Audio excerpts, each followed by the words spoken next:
안녕하세요. 정말 너무 기분이 좋습니다. 우리 문재인 대통령님의 2시간에 걸친 신년사와 기자회견을 보고 정말 우리 모두가 큰 희망을 갖고 나누게 되는 한 해가 될 것을 믿어 의심치 않게 됩니다. 여러분 모두 그런 느낌이시죠?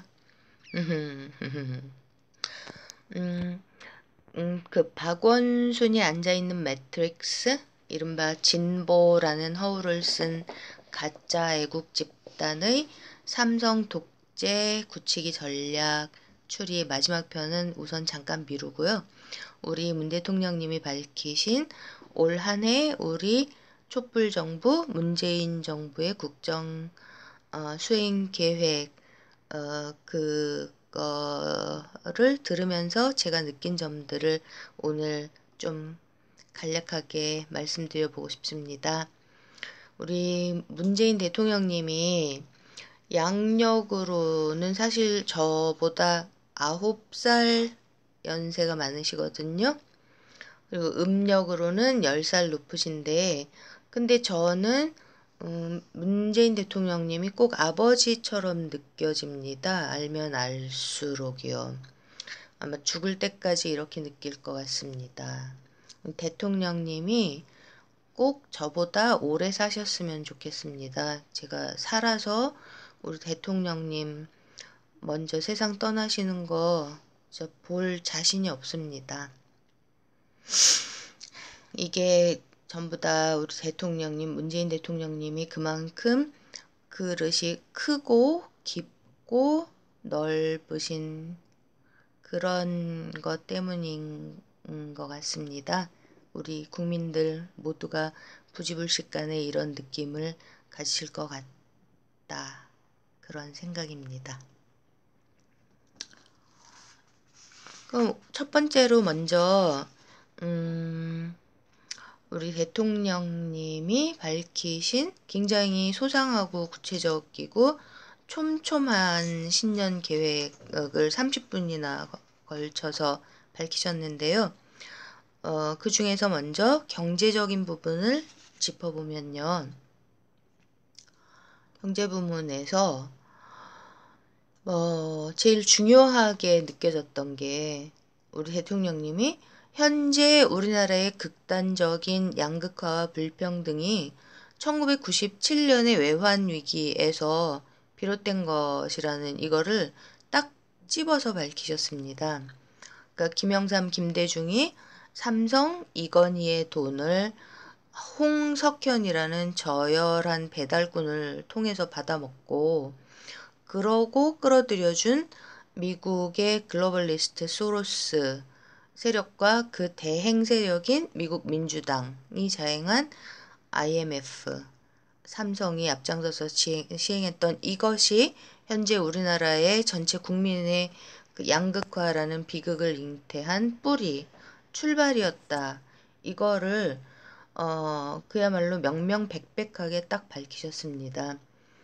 그러시면서 놀랍게도 진짜 1대 99의 극단적인 양극화, 빈부격차, 불평등, 지수 세계 최고, 그러니까 최악의 불평등 상태, 이런 표현들을 정확하게 쓰시더라고요. 이것은 이제 대통령께서 이 극단적인 양극화, 불평등 문제, 이 구조적인 시스템, 이것을 구조적 시스템적으로 이 근원적인 부분들을 임기 내에 전면적으로 해결하기 위해서 그야말로 모든 힘을 다 쏟으시겠다는 그런 강력한 의지를 드러내신 것인 동시에 또 그렇게 근원적인 문제 부분을 너끈히 해결하실 수 있다는, 그러니까 앞으로도 3년 4개월이나 남은 임기 동안에 엄청나게 많은 일들을 해내실 수 있다는 굳건한 자신감의 표현이시기도 하다고 생각합니다. 그러니까 자신감이 없이 또 해결을 해 나갈 구체적인 방안이 없이 이런 식으로 전면적이고 근원적인 문제 진단을 공개적으로 말씀하실 수는 없다고 생각합니다. 이 국내 경제 부분에 대한 것을 올해 신년사와 특히 G10이 해외 순방이 이제 마지막으로 순방 다녀오신 거잖아요.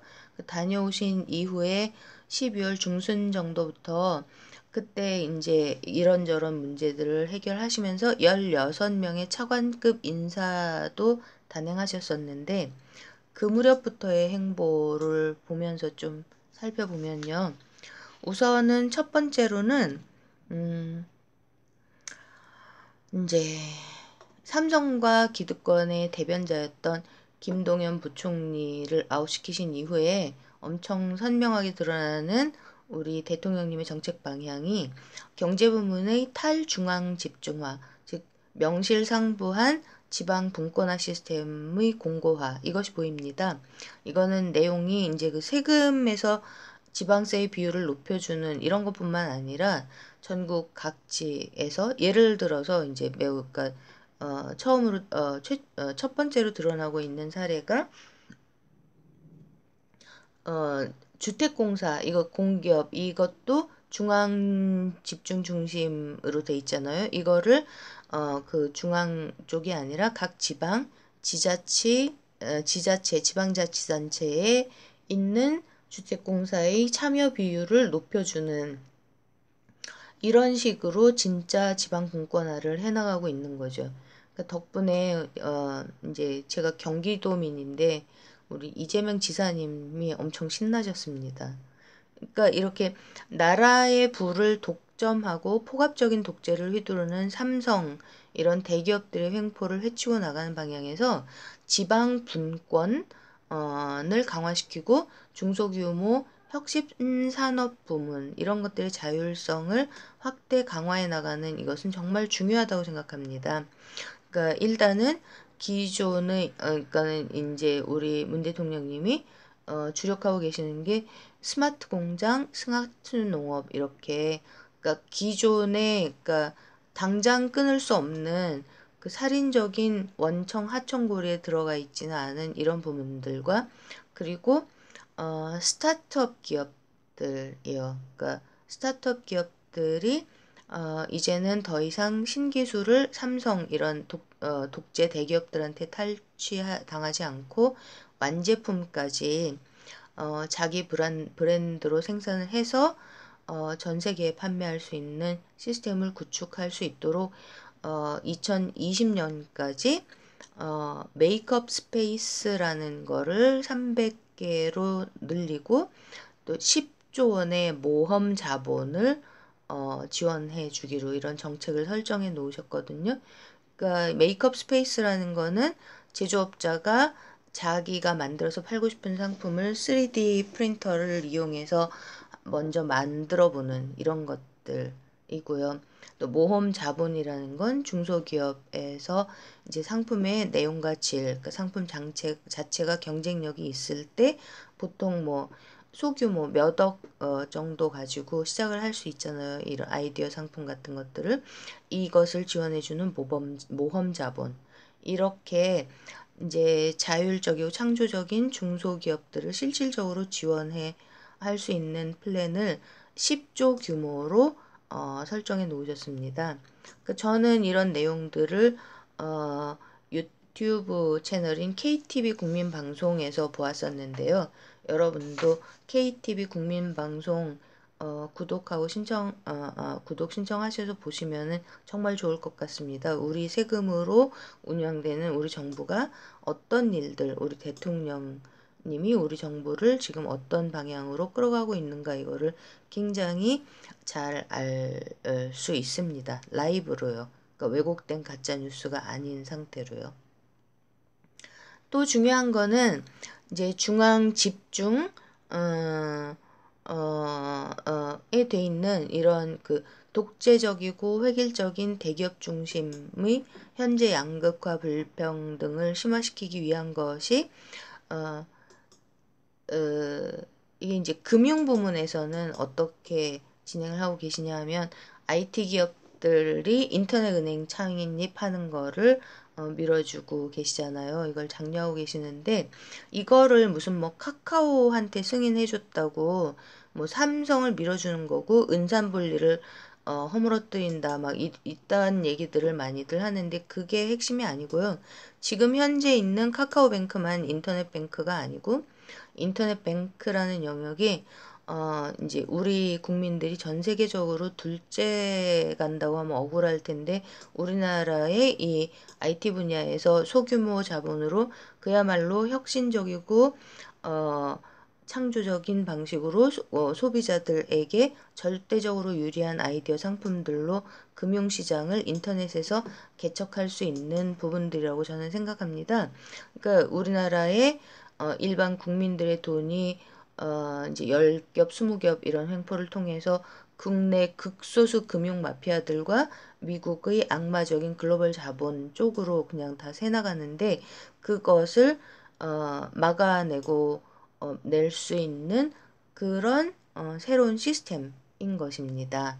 이것이 이제 인터넷 부문에서의 금융시장 개척을 규제 완화를 하면서 넓혀주시는 그런 거고 여기에는 은행뿐만 아니라 전반적인 투자 부문 내용들도 지금 굉장히 많이 진행이 되고 있더라고요. 그러면서 동시에 이제 골목상권, 재래시장 이런 쪽은 그러니까 가족 중심 자영업자분들을 가족 중심으로 노동자를 고용하지 않고 진행하시는 이런 분들은 일단은 지역 화폐, 그러니까 이재명 시장님이 시작하신 지역 화폐 이런 상용화를 통해서 적극적으로 장려하고 계시죠. 아마 지금 이 지역 화폐가 아마 경상북도하고 대구 빼고는 다 하고 있을 것 같습니다. 이렇게 거대 족벌 기업들과 토건 세력들 이들이 전부 다 중앙 집중적으로 전국구로 압도적인 다수 일반 국민들을 착취하고 그렇게 착취하는 시스템을 구축해 오고 있는데 지난 20년 동안 이렇게 구축해 왔던 그리고 특히 지난 10년 이명박근혜 동안 전 세계에서 가장 그악해진 이런 양극화 구조에 근본적으로 구멍을 내는 일들을 우리 문재인 대통령님의 촛불 정부가 알고 보면 굉장히 다각도로 엄청난 내용으로 지금 진행을 하고 계십니다. 이게 구체적으로 굉장히 많은데 이거가 이제 일일이 다 말씀을 드릴 수가 없는 게 안타까울 지경입니다. 진짜 이 시스템에 중앙 집권적이고 독재적 독점적인 경제 시스템에 구멍을 내고 이 시스템을 허물어뜨리는 이것이 우리 문재인 촛불 정부의 근원적인 경제 살리기 정책의 방향이라는 게 이번 신년사에서 더 정확하게 드러난 것입니다. 지금쯤 뭐 홍석현, 이해찬, 뭐 유시민, 김진표 이런 사람들이 아마 엄청 깝깝하게 느끼고 생각이 되고 있을 겁니다. 그리고 저는 우리 촛불 정부가 이미 이겼다고 생각을 합니다. 두 번째로 남북 관계를 좀 잠깐 살펴보면요. 이거는 왜 잠깐만 살펴보면 되냐 하면 제 생각에는 이제 제가 이제 지난번에 트럼프가 또라이가 아니라 무림의 고수이고 우리 대통령님이 그거를 정확하게 꿰뚫고 계신다. 전 세계에서 유일하다. 이런 말씀을 드렸었는데 지금 이 남북한 관계가 탑다운 방식, 그러니까 우리의 문재인 또 김정은 또 더하기 미국의 안티 글로벌리스트 이다나인 트럼프 이렇게 세 명의 정치 리더들이 직접 하고 있는 거기 때문에 저는 그냥 우리는 아무 걱정하지 말고 그냥 기다리기만 하면 된다고 생각합니다. 뭐 진짜 걱정 안 하고 그냥 기다리고 있다가 가만히 있다가 때가 되면 개성공단에서 이제 우리 전 세계 최고 수준의 노동력 긴 우리 북한 동포 노동자들이 만들어주신 값싸고 품질 좋은 중소기업 제품들 뭐 속옷 이런 거 유명했었잖아요. 다시 사입고 또 때가 돼서 김정은 위원장 방남하면 그러면 태극기하고 한반도기 열렬히 흔들면서 환호하고 이러면 되는 겁니다. 저는 그렇게 생각합니다. 믿어 의심치 않습니다.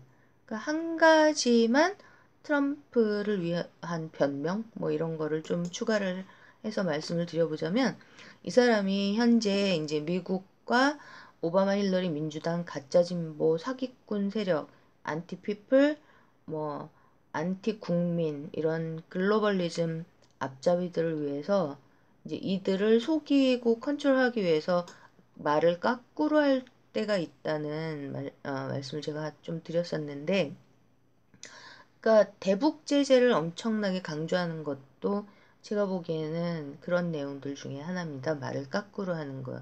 그래서 제가 보기에는 뭐 김밥이나 떡 같은 걸 위에서 완전 찍어 눌러갖고 옆구리가 터지게 만드는 그런 거 비슷하게 자꾸 트럼프가 대북 제재 계속 노래를 부르면 지금 이제 북한에 들어가서 돈 벌라고 잔뜩 벼르면서 작년 11월인가 그때 단체로 10월 달인가 11월 달에 단체로 미국 그 자본가들이 큰손들이 북한에 답사까지 갔다 왔잖아요. 근데 이 사람들이 얼마나 깝깝하겠습니까? 그러니까 제재를 빨리 풀어야지 빨리 들어가서 투자를 하고 세계 최고 수준의 값도 최고 싼 우리 북한 동포들 노동력을 활용해서 돈을 벌고 이렇게 중국이랑 러시아의 순서를 뺏기지 않고 진행을 할 텐데 자꾸 트럼프가 제재 타령을 하니까 대북 제재 이러니까 완전 깝깝한 거죠. 그러니까 지난주 말쯤에 어쨌든 그 우리 애국자 정말 너무 훌륭하신 우리 김어준 공장장이 그 인터뷰에서 하면서 그 미국 그 동포 선생님 그분하고 전화 인터뷰를 해서 알려주던데 요새 올을 들어서 미국 민주당 하원 의원들이 북한 문제에 대해서 반대하는 헛소리를 전혀 안 하고 있다고 얘기하시잖아요. 그게 다 제가 보기에는 이 미국 기업가들이 자기들이 속이 타고 자기들이 애가 말라갖고 민주당 의원들한테 딴소리 못하게 로비를 한 결과라고 저는 보거든요. 이거가 아마 맞을 겁니다. 그리고 이게 트럼프식 방법입니다. 그러니까 미국 국내에서 반대 여론을 잠재우면서 자기가 하고 싶은 방향으로 북미 관계를 진행하기 위해서 겉으로 엄청 딴소리를 계속 하는 거죠. 그래서 이제 김밥 옆구리가 터지기 시작하고 있다. 이런 생각이 듭니다. 당연히 우리 문 대통령님이 이걸 다 알고 계시는 그런 상황이라고 보는 거고요. 그럼 마지막으로 또 한 부분을 제가 우리 문 대통령님의 의지가 드러나는 부분이라고 생각하는 게 적폐청산 관련해서인데요. 적폐청산과 관계돼서도 어떤 뭐 이명박의 뭐 해외 자금 이런 거 한수는 2017년에 이명박 최순실 박근혜 이런 사람들의 어, 해외 도피되어 있는 재산을 빨리 환수해 오라고 말씀도 하셨었는데 그렇지만 어떤 구체적인 개개인 인물들을 청산하는 것도 굉장히 중요하지만 그것 못지않게 어떻게 보면 훨씬 더 근원적으로 중요한 적폐 청산은 구조개혁 부문이라고 생각을 하는데 우리 문 대통령님께서 이거를 조국 민정수석하고 같이 계속 결연하게 밀어붙이고 계시는 거죠. 그러니까 공수처, 공직자 비리 수사처 이게 엄청나게 중요한데 이것과 관련해서도 또 이제 우리 김어준 군장장님이 그러니까 이 주체 이거를 하고 있는 이 적폐 의회 쪽의 내용을 말을 해준 게 그러니까 무슨 일을 하고 있나 이걸 보여준 게 이 박영선이요. 박영선을 불러다가 인터뷰를 하더라고요.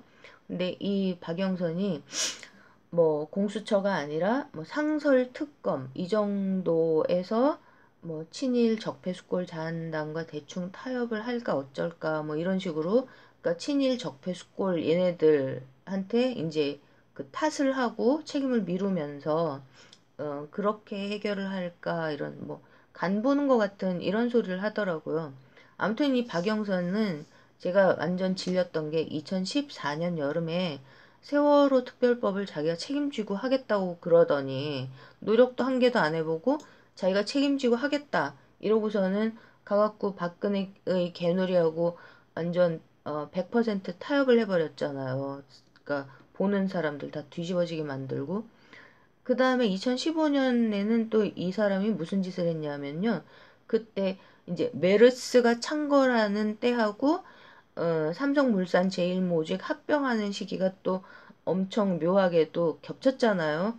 그때 정말 보면서 웃기다고 생각했던 건 그 메르스가 확산된 병원이 어디였습니까, 여러분? 거의 평택에서 엄청 확산되지 않았잖아요. 어디였죠? 삼성병원에서, 삼성의료원에서 완전 확산됐었죠.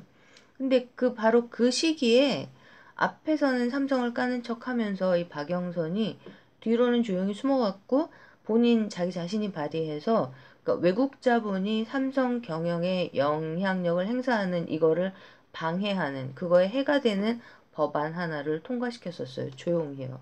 이렇게 삼성 이재용의 삼성 승계 작전을 밀어주는 걸 보면서 제가 진짜 잘 질려버렸는데 이런 그 박영선 같은 사람이 또 공천을 받으니까 뭐가 저쪽 친일 적폐 스콜들을 찍을 수는 없으니까 또 미가 할 수 없이 찍어줘가지고 계속 이런 사람이 국회의원이 되는 겁니다. 그래서 그러니까 이런 사람들 공천을 자체를 아예 못 받고 진짜 국민을 위하는 국회의원들이 공천을 받아서 당선되게 만들기 위해서도 우리 촛불 국민들이 빨리 최대한 더 많이 더민주의 권리당원이 돼야 될 것 같습니다. 어쨌든 이런 일들을 계속하고 있는 이 이해찬의 앞잡이, 홍석현의 앞잡이인 박영선이 그냥 무산시켜버릴까 어쩔까 하는 이 공수처 법안 신설 법안 통과를 우리 대통령님이 지금 이제 더불어 삼성 앞잡이인 이해찬 당이 주도하는 양당 적폐 국회에 신년사에서 이 법안을 통과해 줄 것을 다시 촉구하셨거든요. 이거를 우리 국민들이 정말로 어, 어, 실현해 내야만 한다고 생각합니다. 진짜로요. 왜냐하면은 대한민국 법무부 내의 검찰 카르텔 이것이 최우선적이고 근원적으로 분쇄되어야만 그래야만 더 이상의 적폐 구조 이것이 가능하지 않게 되기 때문입니다. 그러니까 이런 식으로 우리 대통령님께서 이제 이런 일들을 추진하고 계시면서 또 이것을 올해 처음 국무회의에서 그러니까 우리 정부에서 보다 국민들에게 적극적으로 알리고 가짜 뉴스에 또 적극적으로 대응하자라고 그 지시를 하셨고, 그러니까 이게 이제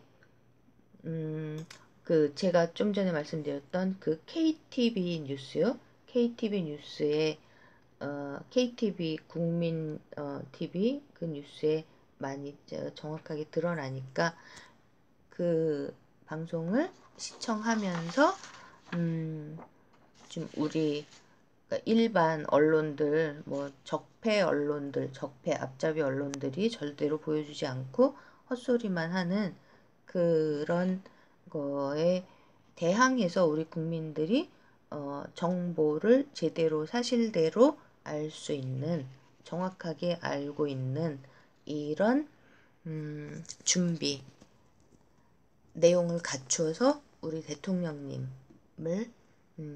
더 가장 적극적으로 지원하고 지키고 보호하는 우리 국민들이 그런 준비를 해내는 한 해가 되었으면 좋겠습니다. 그렇게 될 거라는 믿음이 확신이 듭니다.